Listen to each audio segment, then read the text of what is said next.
In this video, we're diving deep into a project I spearheaded for us client. Remember the metaverse boom of 2023? They envisioned an app that truly harnessed its potential. Virtual real estate shopping. Imagine browsing Dubai's bustling downtown district from the comfort of your couch, anywhere on the globe. To bring this vision to life, I assembled a dream team of 12 talented 3D artists and architects. We utilized various software programs to meticulously craft each building, but accuracy was paramount. Google Earth and Maps became our constant companions, ensuring every structure was perfectly scaled. While leading this project, I won't sugarcoat it, there were challenges. Particularly in the initial stages, building sizes proved to be a real hurdle. Each one demanded a meticulous week of modeling, texturing, and rigorous testing. What initially appeared straightforward quickly transformed into a test of our skills. But that's what we do, right? We persevere. Stay tuned for the final video reveal, where you'll witness the culmination of our efforts. A breathtaking virtual Dubai, waiting to be explored and virtually owned.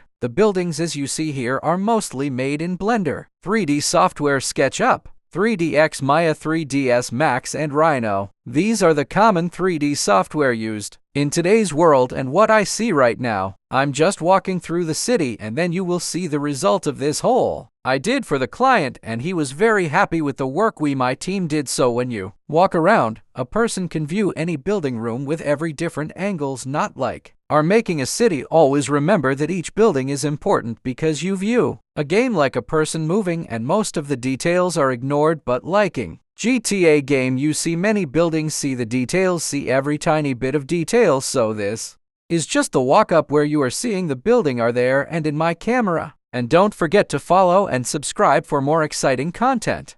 I'm just moving around to see how each building looks in a real-world city. Thanks for watching, and we'll see you in the next video.